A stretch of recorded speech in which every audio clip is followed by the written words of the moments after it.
하나님이 이 모든 말씀으로 말씀하여 이르시되 나는 너를 애굽 땅 종되었던 집에서 인도하여 낸 내 하나님 여호와니라. 너는 나 외에는 다른 신들을 내게 두지 말라. 너를 위하여 새긴 우상을 만들지 말고 또 위로 하늘에 있는 것이나 아래로 땅에 있는 것이나 땅 아래 물속에 있는 것에 어떤 형상도 만들지 말며 그것들에게 절하지 말며 그것들을 섬기지 말라.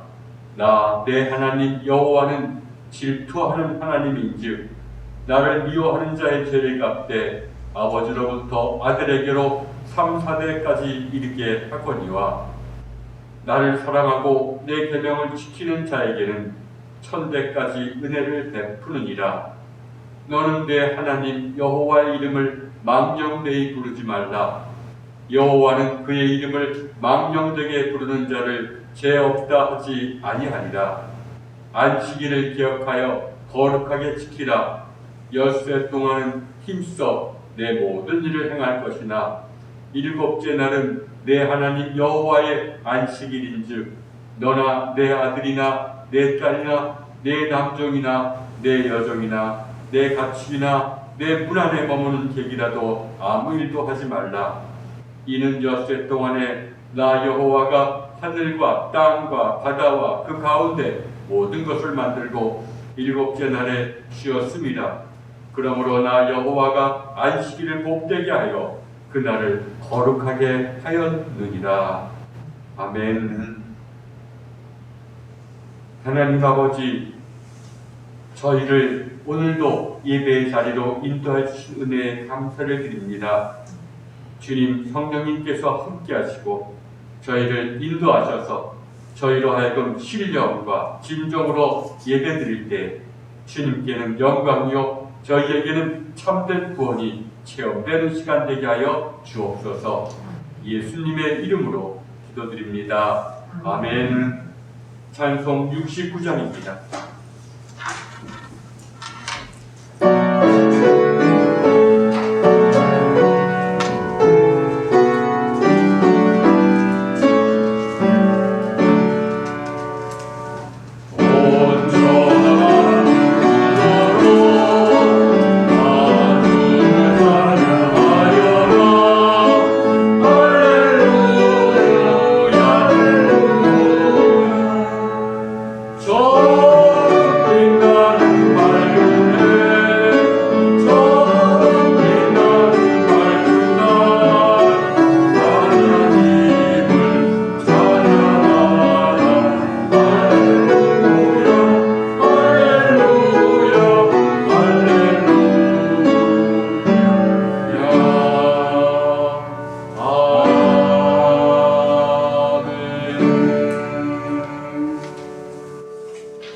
이 시간 하나님 앞에 죄를 고백하겠습니다.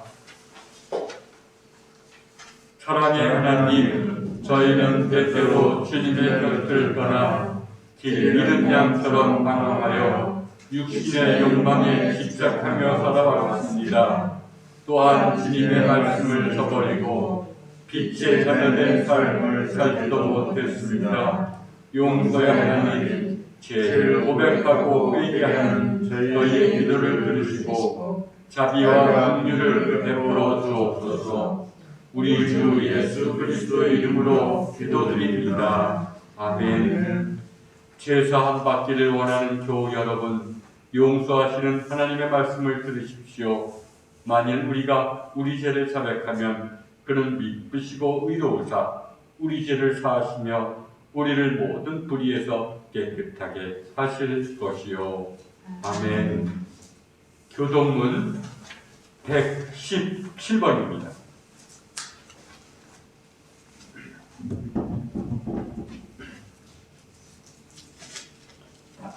광야와 메마른 땅이 기뻐하며 사막이 백합화같이 피어 즐거워하며 무성하게 피어 기쁜 노래를 즐거워하며 이러하늘의 영광과 갈멜과 헤론의 아름다움을 얻을 것이라. 그것들이 여호와의 영광 곧 우리 하나님의 아름다움을 보리로다. 너희는 약한 손을 강하게 하며 떨리는 무릎을 굳게 하며 겁내는 자들에게 이르기를 굳세어라 두려워하지 말라 보라 너희 하나님이 오사 구하시며 갚아주실 것이라. 하나님이 오사 너희를 구하시리라. 그때에 맹인의 눈이 밝을 것이며 못 듣는 사람의 귀가 열릴 것이며 그때 저는 자는 사람같이 될 것이며 말 못하는 자의 혀는 노래하리니 이는 광야에서 물이 솟겠고 사막에서 시내가 흐를 것입니다. 뜨거운 사막이 변하여 못이 될 것이며 메마른 땅이 변하여 원천이 될 것이며 순양이 눕던 곳에 풀과 갈대와 부들이 날 것이며 거기에 대로가 있어 그 길을 걸어가는 길이라 일컬음바 되리니 깨끗하지 못한 자는 지나가지 못하겠고 오직 부족함을 입은 자들을 위하여 있게 될 것이라. 아멘. 소명 3장입니다.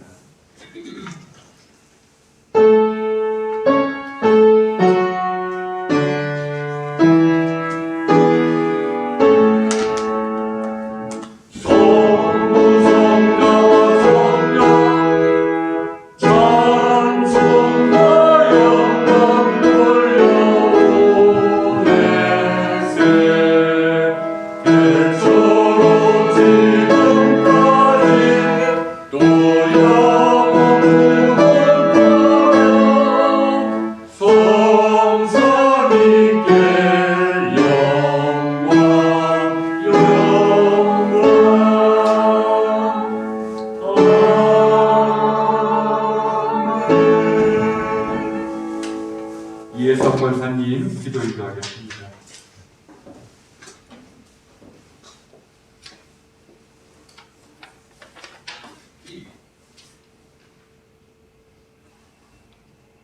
사랑이 많으신 하나님 아버지, 혼란스러운 세월에서도 저희를 예배의 자리로 인도하시어 주일 예배를 드릴 수 있도록 허락하심에 감사드립니다.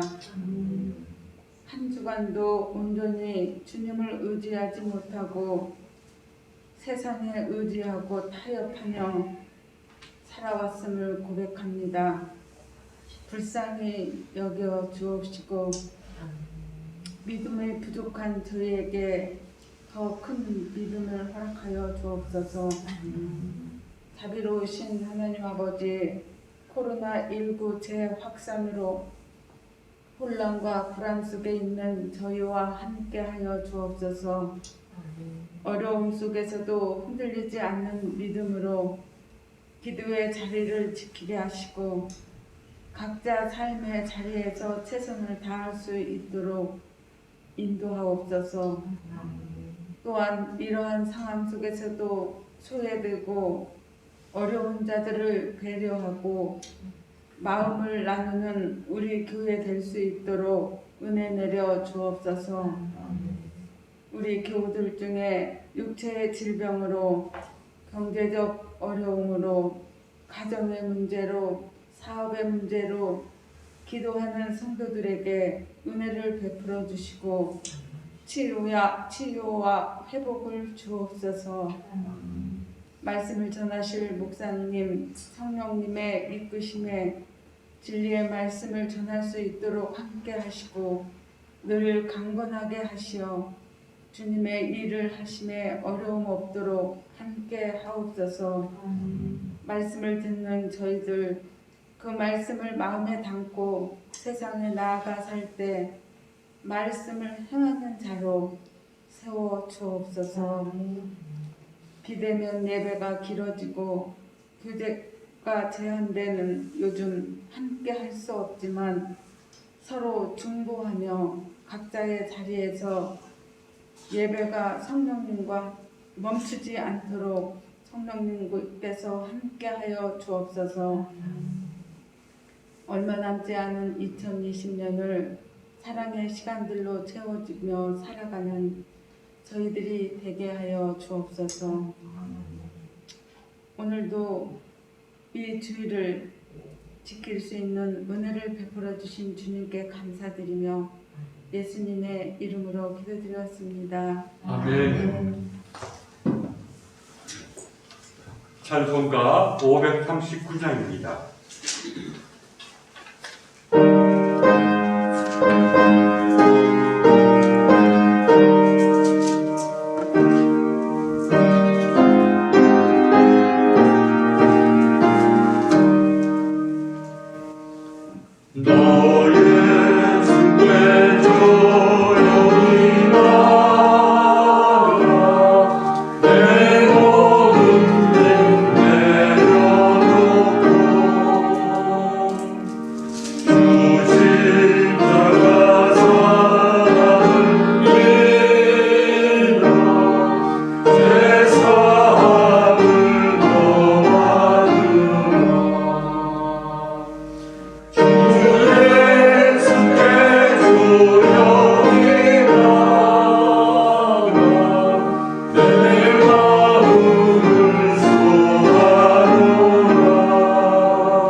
오늘 성경 말씀은 마가복음 1장 1절부터 8절까지의 말씀입니다. 제가 봉독하겠습니다. 하나님의 아들 예수 그리스도의 복음의 시작이라. 선지자 이사야의 글에 보라, 내가 내 사자를 내 앞에 보내노니 그가 내 길을 준비하리라. 광야에 외치는 자의 소리가 있어 이르되 너희는 주의 길을 준비하라. 그의 오실 길을 곧게 하라. 기록된 것과 같이 세례 요한이 광야에 이르러 제사함을 받게 하는 회개의 세례를 전파하니 온 유대 지방과 예루살렘 사람이 다 나아가 자기 죄를 자복하고 요단강에서 그에게 세례를 받더라. 요한은 낙타털 옷을 입고 허리에 가죽띠를 띠고 메뚜기와 석청을 먹더라.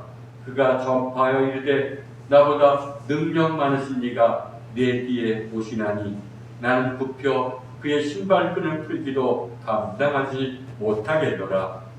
나는 너희에게 물로 세례를 베풀었거니와 그는 너희에게 성령으로 세례를 베푸시리라. 아멘.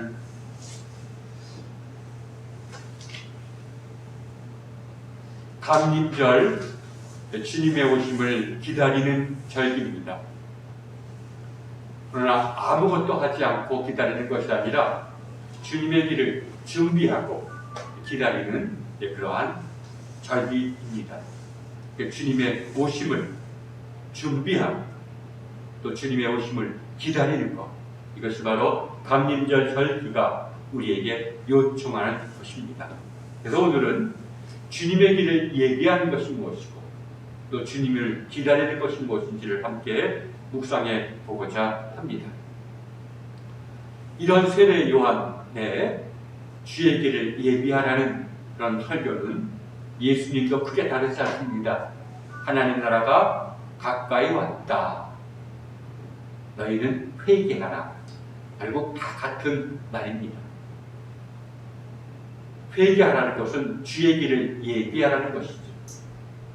주님이 우리의 마음에 오실 때 우리의 마음에 굽은 것이 있고 파인 것이 있고 완악한 것이 있을 때 그런 마음을 피고 마음을 부드럽게 하는 것이 주의 길을 예비하는 것이기도 합니다. 마음의 상처를 어루만지고 마음에 왜곡된 것을 바로 피는 것이 곧 회개이기도 합니다. 그것이 곧 주의 길을, 주님이 우리의 마음에 오신다면 우리는 먼저 우리의 마음을 돌아보고 어디 허물어진 곳, 어디 패인 곳, 어디 상처난 것을 바라보면서 그 길들을, 주님이 오시는 길들을 예비하는 것입니다. 우리가 먼저 깊이 생각해 봐야 됩니다. 주님이 오시는 것이 우리의 소망이 되어야 됩니다. 주님이 오시는 것보다 나는 더 큰 소망이 없는 사람이 되어야 됩니다. 어떤 행운이 오거나 어떤 내 뜻이 이루어지는 것이 아니라 주님이 내게 오시는 것, 나는 이것이 나의 소망이요, 이것을 나는 기다립니다. 이런 사람이 기독교인입니다. 근데 칼뱅이라는 사람, 칼빈이라고도 하죠. 사람이 말하기를 그 당시에도 우리 교회에 문란한 것은 바로 그리스도인이 아닌 사람이 그리스도인처럼 생각하고 행동하는 데 있다라고 말합니다. 어떤 목적이 바르지 못한 사람인데도 나는 그리스도인이라 자처하고 하나님은 항상 내 편이다, 내 뜻을 이루기 위해서 하나님은 존재한다, 이렇게 생각하기 때문에 교회가 문란해진다고도 말했습니다. 우리는 주님이 오시는 것을 기다리는 것이 우리의 삶의 목적이요, 또 우리의 소망의 궁극적인 대상이 되어야 됩니다. 그러나 주님이, 보이지 않는 주님이 우리의 마음속에 오시는 것을 기다린다는 것은 달리 말하면 하나님의 사랑에 눈을 뜨게 되는 것을 얘기합니다. 나의 소망은 세상에 이것저것을 이루는 게 있는 것이 아니라 하나님이 나를 사랑하심을 내가 깨닫게 되는 것, 하나님의 사랑에 내가 눈을 뜨게 되는 것, 아, 하나님이 나를 사랑하시는구나, 이걸 깨달으면 나는 소원이 없겠습니다. 하나님의 사랑에 눈을 뜨게 될 때 우리는 그분과 교제하게 되죠. 나의 삶의 소망은 이것입니다. 다른 어떤 인간들과의 교제나 또는 어떤 물질적인 풍요가 아니라 주님의 사랑에 눈을 뜨고 주님과 교제하는 것이 나의 삶의 목적입니다. 난 이것을 기다립니다. 주시옵소서. 이것이 바로 참된 그리스도인이 무엇보다도 먼저 가져야 될 자세입니다. 이런 하나님의 사랑에 눈을 뜨게 될 때, 교제가 시작될 때 우리에게 주어지는 것이 거듭 말하지만 믿음과 사랑입니다. 내 마음이 하나님을 신뢰하게 됩니다. 또 그럴 때 주님의 마음이 내게 들어옵니다. 그래서 믿음과 사랑이 부어집니다. 여러분, 구체적으로 말하면 우리가 정말 믿음과 사랑이 나의 소망입니다. 난 이것만 얻는다면 다른 어떤 것 다 이루어졌습니다. 이런 각오가 사실은 진정한 그리스도인의 삶의 모습입니다. 내 마음이 내 중심에 하나님을 신뢰하게 되고 주님의 마음이 내 눈을 열어서 주님의 눈으로 세상을 바라보게 되는 것, 이것이 나의 소망입니다. 이것을 주시옵소서. 이것이 바로 주님의 도래를 기다리는 구체적인 것입니다. 그래서 믿음과 사랑이란 더 구체적으로 말하면, 그래 주님, 내가 주님의 은총에서 깊은 감사함 속에서 통회의 눈물을 흘리게 되고 또 그 사랑에 의해서 내가 공감의 눈물을 흘리게 되는 것, 이것이 나의 소망입니다. 눈물 흘리는 자가 되는 것, 통회의 눈물과 공감의 눈물을 흘리게 되는 것, 이것이 내게 주시옵소서. 이것을 내게 주시옵소서. 난 이것을 기다립니다. 그 어떤 행운이나 그 어떤 성공이 아니라 정말 주님과의 교제의 증거를 할 수 있는 이러한 통해와 공감의 눈물을 나는 기다립니다. 여러분, 이것은 아무것도 아닌 것이 아니라 정말 하나님이 우리와 함께 하시고 우리와 교제할 때 일어나는 현상입니다. 여러분, 이렇게 되기 위해서는 주님의 은혜가 우리를 죄로 인해서 부패한 이기적인 본성으로부터 우리를 해방시켜줄 때 이런 것이 일어나는 것입니다. 참 자유함을 얻을 때 이런 것이 일어나는 것입니다. 이럴 때 우리는 이기적인 본성에서 해방돼서 이타적인 사람이 됩니다. 이럴 때 우리가 두려움이 사라집니다. 순간적으로 두려움이 몰려오더라도 두려움이 사라지고, 왜? 주님을 신뢰하기 때문에. 하나님을 신뢰하게 될 때 크고 작은 염려와 걱정과 두려움들이 조금씩 내려놓게 됩니다. 그리고 공감하게 됩니다. 더불어 살아가는 피조물들의 아픔에 공감하게 되는 것입니다. 이거보다 큰 위대한 선물은 없습니다. 우리가 진정 이러한 삶을 바라야 됩니다.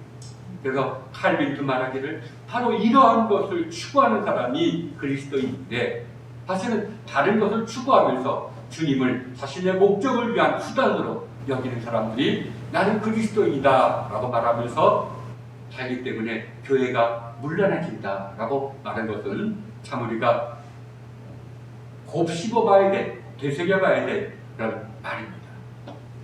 그러나 이것은 믿음과 사랑은 우리 힘으로 얻을 수 있는 것이 아닙니다.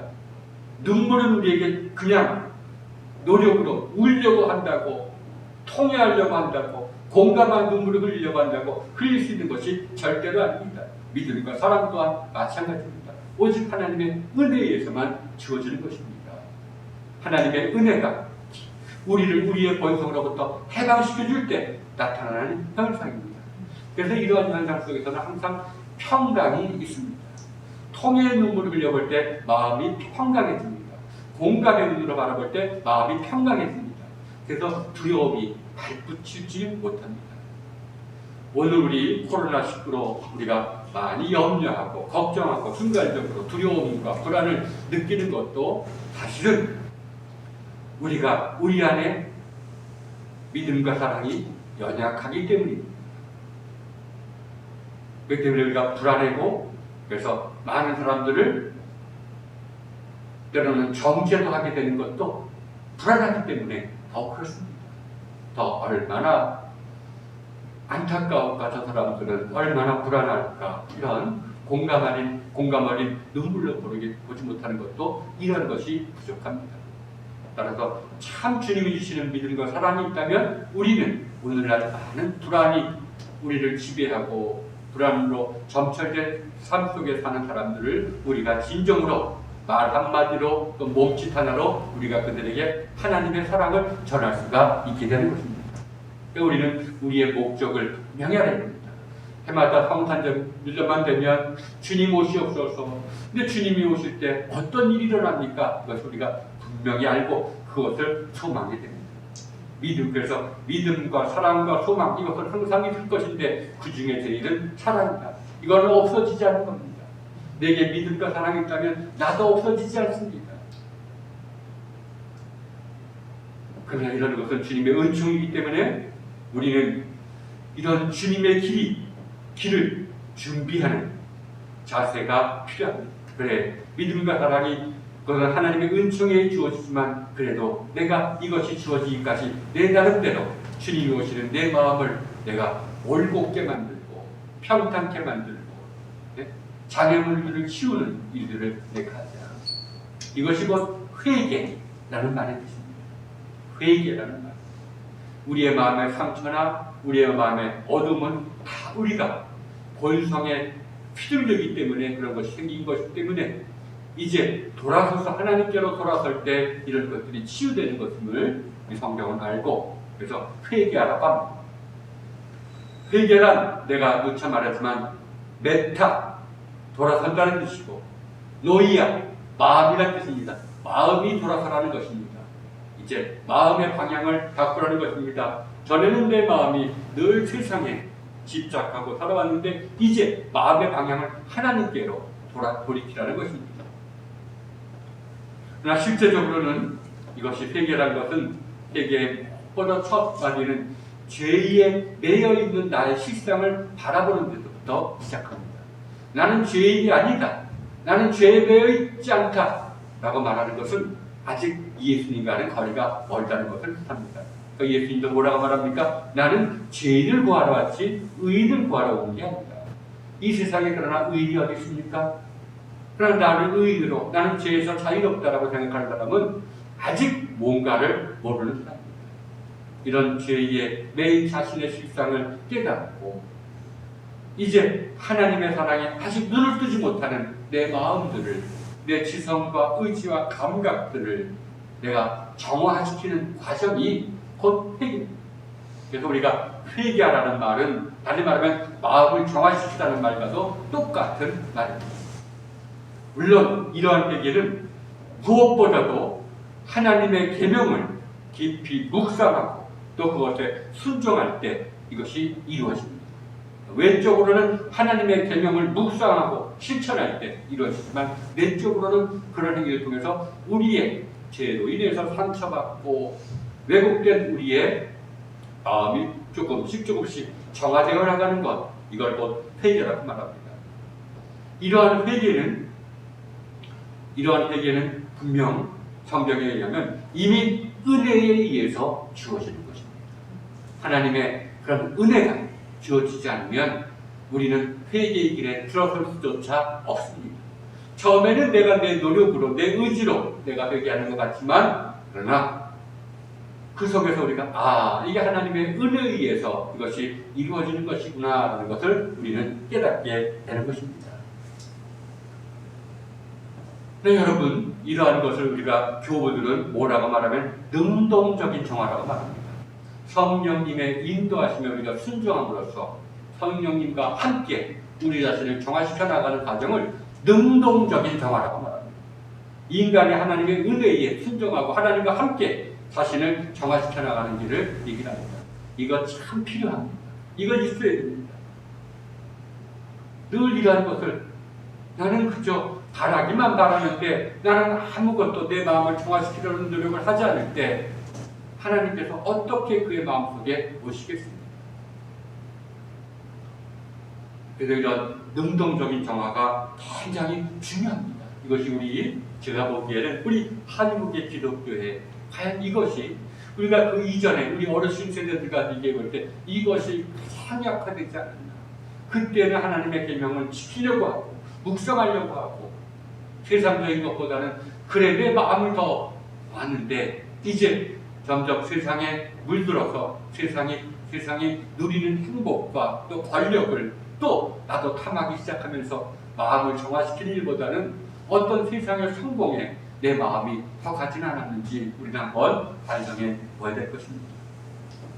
사실 그래서 이러한 것, 다시 말하면 성경을 묵상하다 보면 자신의 실상을 깨닫게 됩니다. 성경은 우리의 마음을 비춰주는 거울과 같아서 성경을 묵상할 때 내가 죄인되어 있구나 라는 것이 더 깊게 깨닫게 됩니다. 그리고 또 성경을 묵상할 때 나를 향하신 주님의 뜻을 어렴풋이나마 깨닫게 됩니다. 그래서 이제 그 뜻을 향해서 돌아서는 것을 우리가 결단이라고 해요. 그리고 그것을 실천하는 것을 순종이라고 합니다. 그러나 회개는 여기서 끝나는 것이 아니라 순종했든 못했든 간에 이제 기도로 이어져야 됩니다. 우리가 어느 청교도 유명한 영성가가 말했듯이 하나님 우리에게 계명을 주시는 것은 계명에 순종하라는 뜻이지만 결국은 계명을 주신 분과 교제하는 데 있다라고 말합니다. 우리가 이렇게 하나님의 계명을 묵상하고 실천한 후에는 나 자신을 돌아보면서 기도를 드려야 됩니다. 주님 때 또 제가 졌습니다. 주에 또 졌습니다. 라든지 주님의 은혜로 내가 이것은 이겨냈습니다. 라고 회개하는 것이 제일 좋습니다. 근데 여러분, 이러한 회개를 하면 자동적으로 믿음과 사랑이 주어지는 것은 아닙니다. 우리가 흔히 세상의 영향을 많이 받아봐서 세상에는 그 원칙이 우리가 뭔가 하면 보상이 주어지는 체계로 이루어졌습니다. 그러니까 우리가 회개를 하면 주님께서 보상으로 믿음과 사랑을 주시겠지. 이거는 세속적인 사고방식입니다. 우리가 회개하더라도 자동적으로 믿음과 사랑이 주어지는 것은 아닙니다. 그럼에도 불구하고 우리는 회개하라는 말씀에 우리는 순종해야 되는 것이 진정한 기독교입니다. 세상에 그러면 뭐하러 회개합니까? 회개한다고 금방 은혜가 주어지지 않으면 뭐하러 회개합니까? 이건 세상적인 사고방식의 필리자입니다. 회개하더라도 은혜가 금방 주어지지 않더라도 나는 주님의 말씀에 순종하는 의미로 저는 회개의 길을 오늘도 걷겠습니다. 이것이 성경의 그런 세계관에 순종하는 자세입니다. 지난주에 얘기했듯이 그래 회개란 믿음에 필요하지만 믿음의 조건은 아니라는 교부들의 말을 우리가 늘 곱씹어 봐야 됩니다. 이것은 굉장히 중요한 말입니다. 이단들이 하는 것이 뭡니까? 이렇게 하면 반드시 전국적으로 은혜 받아. 뭘 체험을 하면 은혜 받은 거야. 이것은 너무나 하나님의 진리를 세속적인 사고방식 속에서 일깨워지고 또 많은 사람들이 세속적인 사고방식에 익숙해져 있기 때문에 그것을 오히려 받아들입니다. 그러나 하나님의 신비는 우리 인간의 지혜로서는 측량할 수가 없는 것입니다. 누가 다 하나님의 지혜를, 하나님의 구원의 은혜를 누가 다 헤아릴 수가 있고 누가 다 일목요연하게 설명할 수가 있겠습니까? 나 이러한 어떤 통찰력은 우리에게 진정한 회개가 무엇인지를 얘기해 줍니다. 그래서 회개라는 것은 그래 하나님의 계명을 묵상하고 실천하고 기도한 후에 이 모든 것을 하나님께 맡기고 하나님이 나를 깨끗하게 해주실 것을, 하나님 홀로 나를 깨끗하게 해주실 것을 기다리는 시간을 가져야 된다는 것입니다. 깊은 영성가에 하면 우리의 회개가 정화시키는 것은 극히 빙산의 일 같다고 합니다. 왜? 내가 보는 것만을 하나님께 맡기고 그것을 위해서 내가 계명을 준수해 나갈 뿐이지만 보이지 않는 부분이 더 많다는 겁니다. 그러니까 빙산에 보이는 것이 10분의 1이라면 10분의 9는 아직 우리에게 보이지가 않습니다. 아무리 우리가 성령님의 은혜에 동행하면서 우리가 보고 정화시킨다는 것 극히 일부분이라는 겁니다. 나머지는 누가 합니까? 하나님이 홀로 나머지는 정화시켜 주신다는 것입니다. 하나님이 우리가 이 사람이 기꺼이 마음을 정화시키려는 의지가 있구나 라는 것을 느낄 때 하나님이 홀로 우리 안에서 우리의 마음을 정화시켜 준다는 겁니다. 그렇기 때문에 이러한 것을 수동적인 정화라고 알면 능동적인 정화보다 더 중요한 것이 수동적인 정화입니다. 그러나 하나님 홀로 정화시켜 주는 것은 그러나 우리가 그래도 열심을 다해서 넘어지더라도 또 일어나서 그런 능동적인 정화의 길을 걸어나가려고 할 때 하나님이 친히 홀로 우리의 마음을 정화시켜 준다는 것입니다. 이것은 굉장히 중요합니다.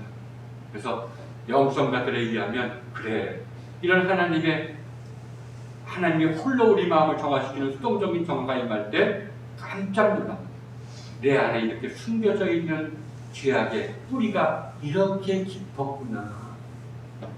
비로소 보게 됩니다. 내가 정말 교만이 있구나. 내 안에 이러한 것이 다 있었구나. 라는 것을 보고 때로는 슬퍼하게 되고 이러한 어마어마한 현실 앞에서 아무것도 할 수 없는 자신을 느끼게 됩니다. 그러나 이러한 것이 굉장히 중요한 것이라고 말합니다. 우리는 흔히 부활을 소망합니다. 그러나 부활은 십자가를 거치지 않는 부활은 없습니다. 하나님이 우리를 정화시켜 줄 때 하나님의 빛이 홀로 더 비춰주시기 때문에 우리가 죄에 매여 있는 우리의 실상을 더 깊이 바라볼 수가 있고 그 앞에서 무력한 아무것도 할 수 없는 자신을 바라보게 되는 겁니다. 이게 곧 십자가의 어떤 시련과 고통이 우리의 마음속에서 재현되는 것이라고 할 수가 있는 것입니다. 이것이 참 중요합니다. 이것을 우리가 관상기도라고도 하고 또 때로는 침묵기도라고도 합니다. 그래 내가 계명을 수행한 후에 기도하고 여기서 끝나지 말고 나는 가만히 있고 하나님께서 어떤 빛을 비춰주시고 하나님께서 어떻게 나의 마음을 정화시켜 주는지를 온전히 겸손히 바라보는 자세. 이것은 능동적인 정화가 깊어지지 않으면 이런 수동적인 정화는 주어지지 않습니다. 그래도 인간이 자기 자신을 정화시키려고 노력하지 않으면 하나님도 하지 않습니다. 그래서 그래 나름대로 이렇게 하고 그러나 하나님께 맡기면서 침묵 속에서 주님의 빛이 어떻게 비춰지나 주님의 손길이 내 마음 어디에 이루어지는지를 매일매일 바라보는 것. 그래서 원래 성경 묵상도 성령님의 오심을 간구하면서 자신을 조금 바라보고 성경을 읽고 묵상하는 가운데 주어지는 깨달음에 따라서 내가 결단하고 실천한 후에는 마지막으로 모든 것을 하나님께 맡기고 하나님이 나에게 오시고 나에게 더 행하는 일들을 가만히 바라보는 관상이라는 것으로 다시는 마무리가 됩니다. 이런 관상이라는 것이 개신교에서는 익숙하지 않기 때문에 어떤 목회자와 양성가들이 이것을 침묵의 시간, 고요함의 시간이라고 얘기합니다. 모든 생각을 다 내려놓고 하나님의 흔적만을, 손길만을 바라보려고 느끼려고 하는 시간, 이런 시간 아닙니다. 그러나 이러한 것이 우리가 능동적인 정화에서 수동적인 정화의 단계로 넘어갈 때 나타나는 현상이 있습니다. 하나님이 우리가 보지 못하는 우리 안에 있는 모든 불순한 것들을 하나님이 홀로 치유하고 정화시켜 줄 때 시작하는 시점에서 나타나는 현상이 있습니다. 그때 나타나는 것이 감정의 메마름입니다. 별로 하나님의 일을 하는데도 즐겁지가 않습니다.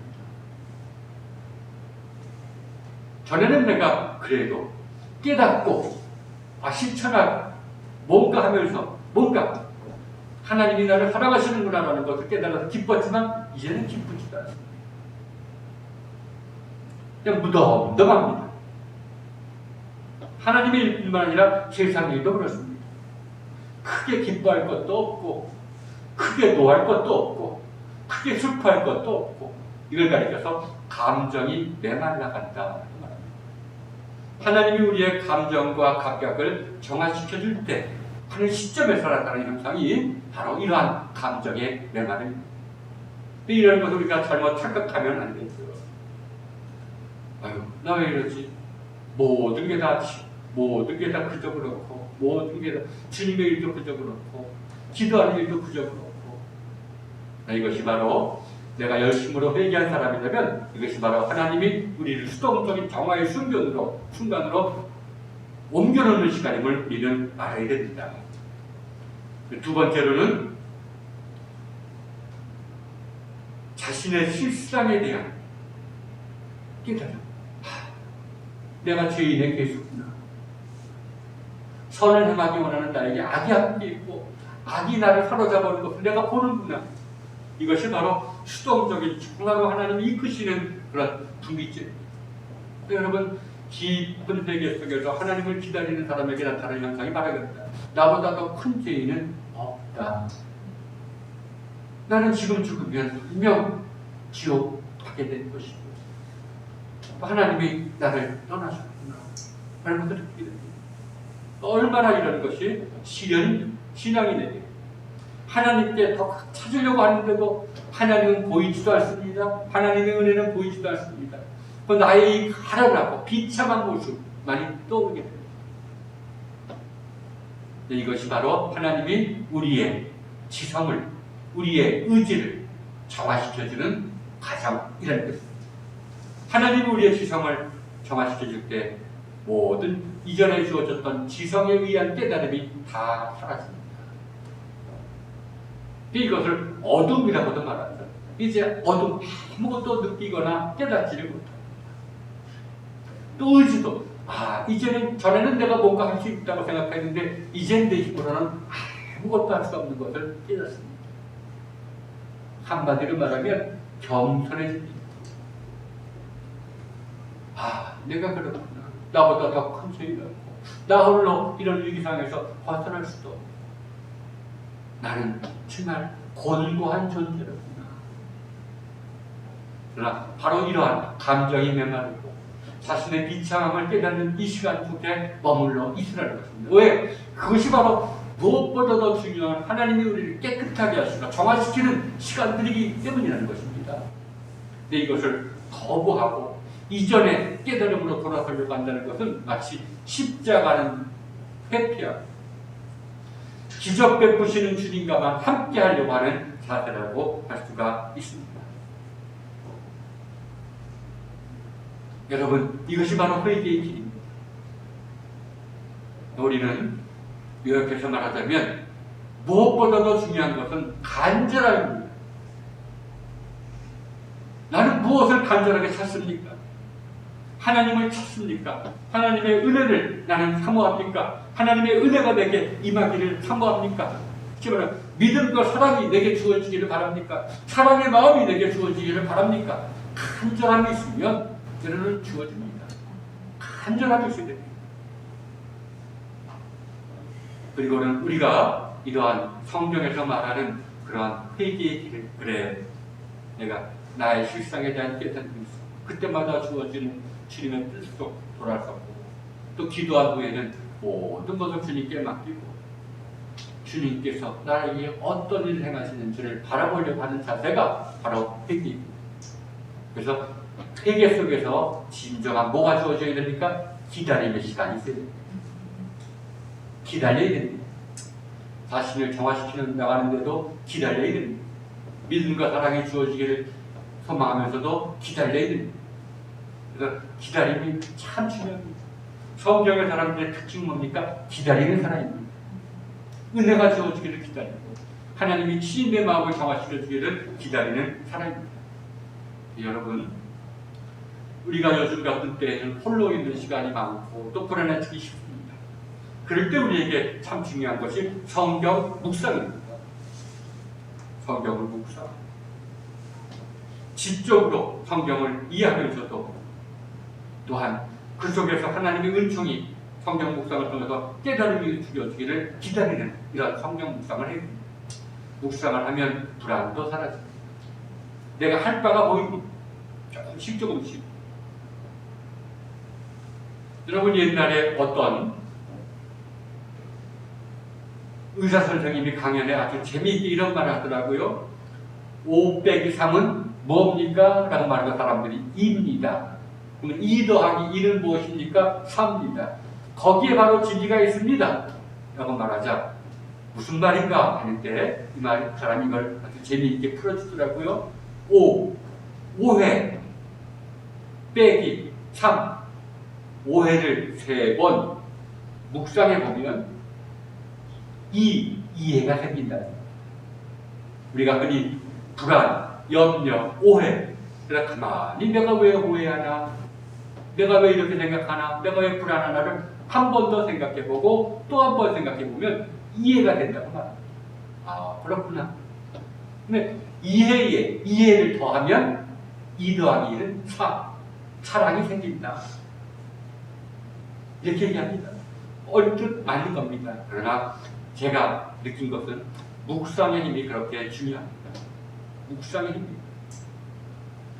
그냥 자기 자신을 내게 다가오는 사건들을 묵상 한 번 더 생각해보고 한 번 더 내가 되새겨보면서 새로운 생각이 주어질 때까지 기다리는 이런 묵상도 중요하거늘 성경 묵상은 더욱더 소중한 것입니다.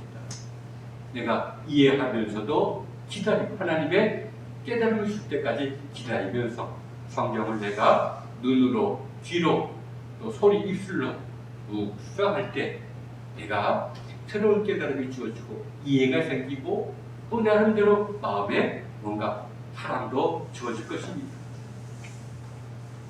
그리고 이러한 묵상 끝에는 늘 우리가 아직 내 감정이 메마르지 않고 아직 내가 사도 바울의 경지, 오라라는 공고한 존재라고 말하는 사도 바울의 경지를 이루지 못한다 할지라도 그래도 어떤 관상이라고 불리는 것이나 침묵의 기도라고 불리는 것이나 모든 것을 내려놓으려고 하고 주님이 내게 어떤 빛을 비춰주시는지 어떻게 나를 정화시켜주는지 이것을 기다리는 시간을 가지면 참 좋습니다. 이게 곧 십자가의 길이죠. 앞에서 얘기한 것은 주님과 동행하면서 주님이 말씀하시고 내가 행하는 것이라면 이제는 이러한 관상은 주님과 함께 내가 십자가의 길을 걸어가는 것입니다.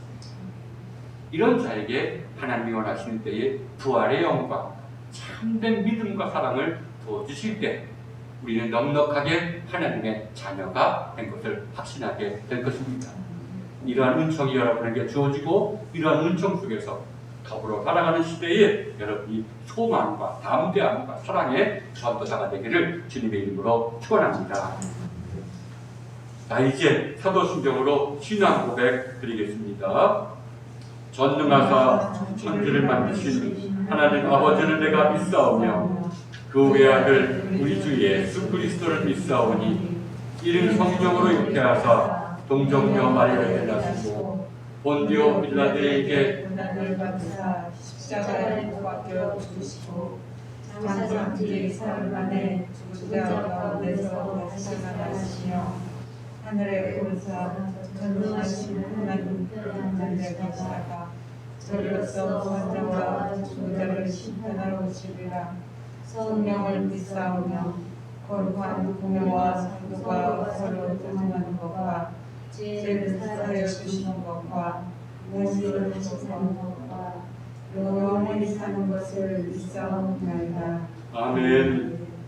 440장 1절 찬송하면서 봉헌합니다.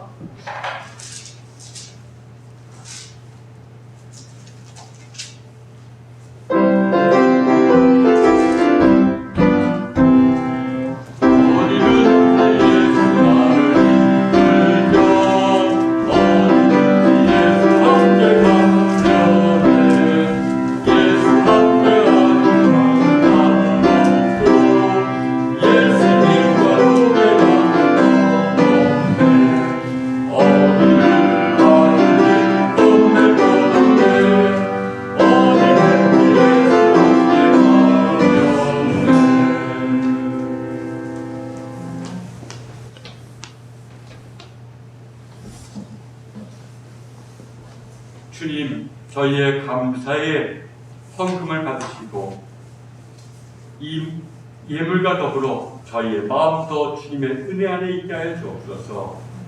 감사드리며 예수님의 이름으로 기도했습니다. 아멘. 감임절의 은총이 여러분 모두에게 선사되기를 기원합니다. 여러분, 이번 주간에는 우리가 10계명의 첫 계명이죠. 그것을 한번 묵상해 보시기를 바랍니다. 너는 나 외에는 다른 신들을 내게 두지 말라. 그것을 깊이 묵상하고 깨닫고 결단하고 또 주님께서 우리의 마음을 이렇게 텅 비워지게 만드는 것을 기다리는 시간을 한번 실천해 보시기를 바랍니다. 너는 나 외에는 다른 신들을 내게 두지 말라. 자, 그리고 우리가 당회를 해야 되는데 이것이 지금 할 수 없는 상황이기 때문에 위임을 받았습니다. 그래서 기획위원회에 위임된 당회를 수요일 날 오후 9시에 줌 영상회의를 통해서 당회와 함께 아울러 구역회에 필요한 내년도 예산과 그리고 지방의 임원들 선정하는 것들 함께 하도록 하겠습니다. 여러분, 12월 교회 행사를 여러분 마음으로 기도해 주셔서 이것이 하나님의 은혜의 수단들이 우리에게 온전한 은혜의 수단이 될 수 있도록 여러분 기도해 주시기를 바랍니다. 자, 이제 546장 1절 찬송 후에 축도 예배 받습니다.